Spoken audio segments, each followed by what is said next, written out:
I am Andrew Larson, a junior here at UW Stout, and I am studying computer networking and information technology management with a minor in project management.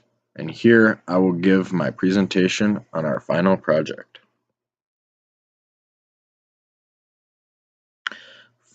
For my interview, I conducted it with Chris Spieth, a former UW Stout student, and now he works for Cisco Meraki in San Francisco, California.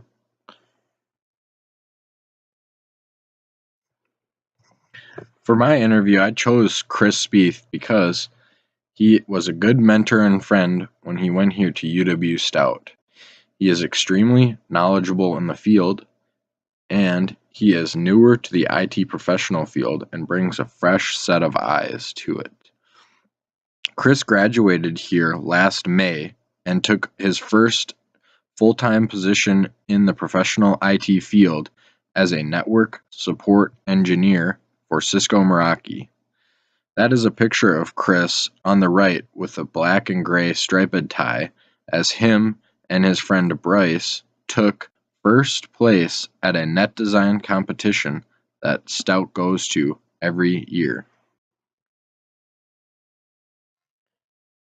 Throughout Chris and I's email interview, as he is living in California now, we talked about emails, instant messaging, face-to-face, small group, and documentation.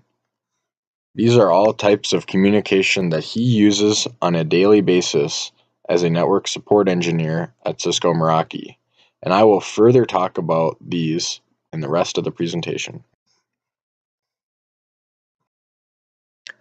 In my email interview that I conducted with Chris mentioned that almost all the emails that he sends are formal and are tagged with importance levels.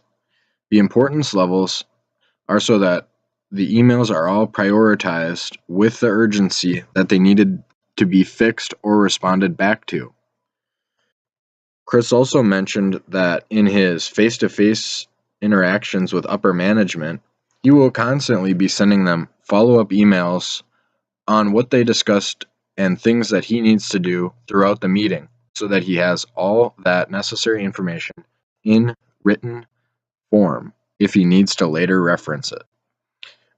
Another thing Chris mentioned about emails is be straight to the point and don't clutter it up with unnecessary information that can lead to off-topic discussions or confusing the ultimate goal.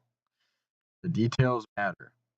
Remember to include meeting times, agendas, follow-up emails, and tag important information in emails so that the receiver of the email knows what to do and if follow-up emails need to be sent.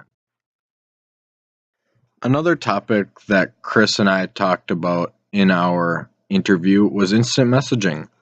At Cisco Meraki, Chris mentioned that they use Cisco Spark, which is similar to Skype for Business. It can be a group chat used for troublesome problems that Chris is receiving. It is very informal, the fastest form of communication, and the most common form of communication at Cisco Meraki. Chris says that you can easily access the experts in the field through this messenger and give the quickest responses to the customer's problems from an expert.